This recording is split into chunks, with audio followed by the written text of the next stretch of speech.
সুপ্রিয় শিক্ষার্থীবৃন্দ, আশা করি সবাই ভালো আছো। আজ অষ্টম শ্রেণীর গণিতের 11 অধ্যায়ের তথ্য উপাত্ত থেকে 15 সৃজনশীল প্রশ্নের সমাধান আমরা করব।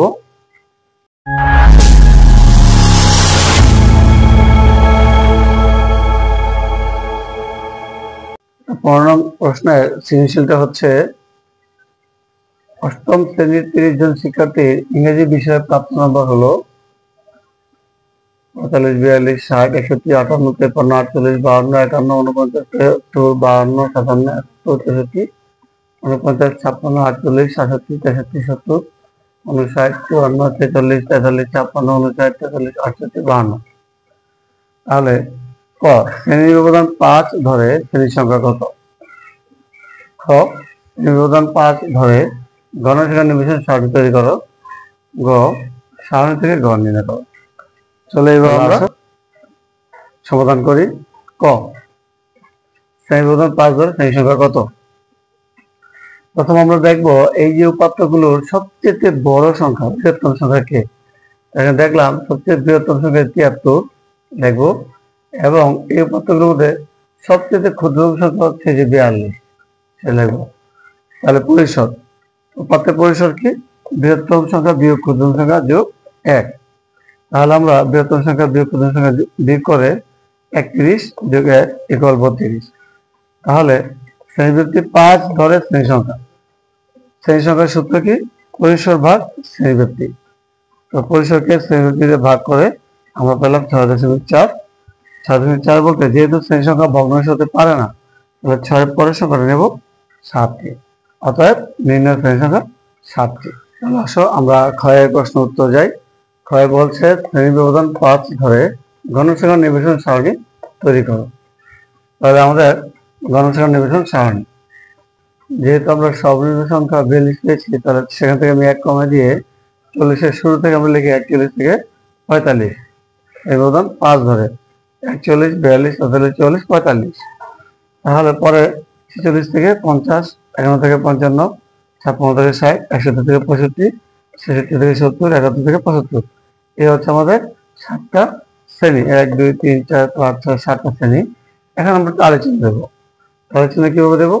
দেখো, প্রথম 45 কোণ করে এই একটা 42, এখানে আছে 60, এইভাবে 61, এইভাবে 58, এইভাবে 53, এখানে 48, এখানে 52, এখানে 51, এখানে 49,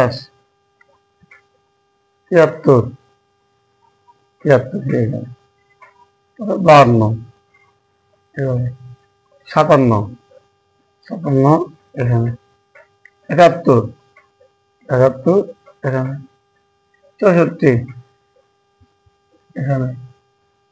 এখানে 64, এখানে 49, এই জায়গায় 56, এই জায়গায় 48, এখানে 66, এই যে 61, এখানে 70, এখানে 59, এখানে 1, 2, 3, 4 পেয়েছে, তার পরবর্তী 5 হলে এইভাবে রাখি দেবো 5। 54, এখানে সেম। 46, এখানে সেম। 43, এখানে 56, এখানে 59, এখানে 43, এখানে 68, এখানে 52। তাহলে আসো আমরা একটু দেখি যে তাহলে চিন্তা করে গণসংখ্যা কটা হলো। 4, এখানে 5, এখানে 6, 5, 6, 7, এখানে 3, এখানে 3, এখানে 2। তাহলে এই হচ্ছে আমার গণসংখ্যা নির্বাচন সারণী। মোট 4 5 9 6 15 7 22 22 3 25 3 28 2 30। তাহলে আমাদের 30 জন শিক্ষার্থীর ইংরেজি বিষয়ে প্রাপ্ত নাম্বার আমরা গণসংখ্যা 30 জন পেয়ে গেলাম। আশা করি সবাই বুঝতে পেরেছ। চলো এবার আমরা গয়ের সমাধানটা করি। গয় বলছে সারণী থেকে গড় নির্ণয় করো। আমরা ক্ষয়ের সারণী থেকে শ্রেণীবৃত্তি এবং গণসংখ্যাগুলো পেয়েছি। তো এবার গড় নির্ণয়ের জন্য 4টা কলাম, শ্রেণীবৃত্তি, মধ্যমান, গণসংখ্যা এবং FI/X গুণফল।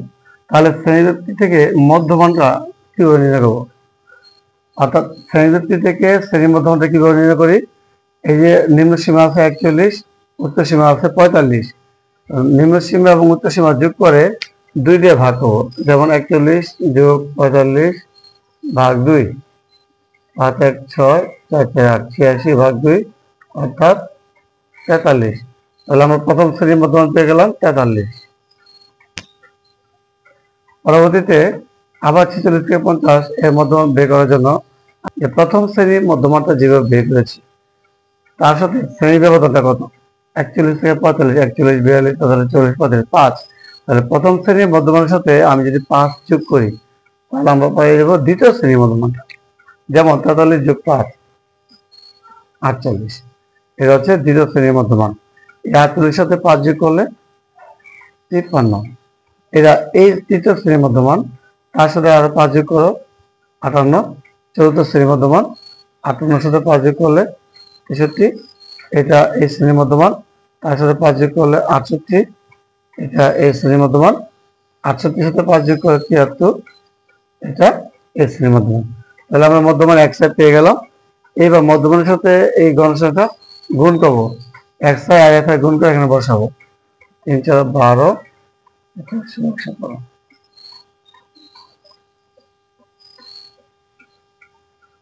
3 4 12, 4 4 16 117, 5 4 40, 4 4 30, 24, 3 6 18, 5 4 30, 39, 56, 35।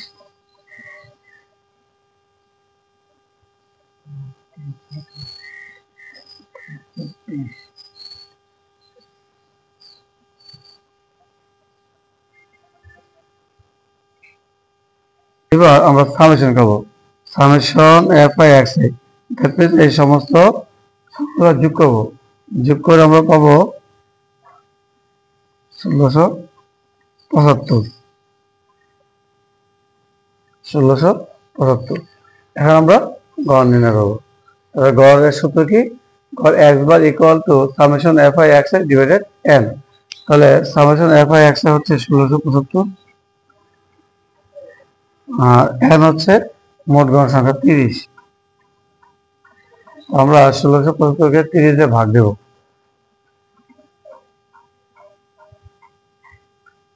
এই যে 55.83।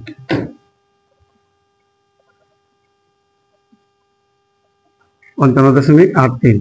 এখানে অনেকগুলো সংখ্যা আছে 83, তাহলে আমরা বাকিগুলো বাদ দিয়ে দেব প্রায়। সুতরাং নির্ণয় গড়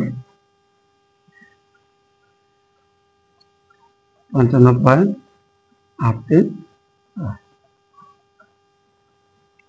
তো শিক্ষার্থী বন্ধুরা, এই হচ্ছে তোমাদের গড়ের সমাধান। তাহলে আশা করি তোমরা বুঝতে পেরেছ। তো সবাই তোমরা ভালো থাকো। ভিডিওটি ভালো লাগলে লাইক, কমেন্ট, শেয়ার এবং সাবস্ক্রাইব করবে।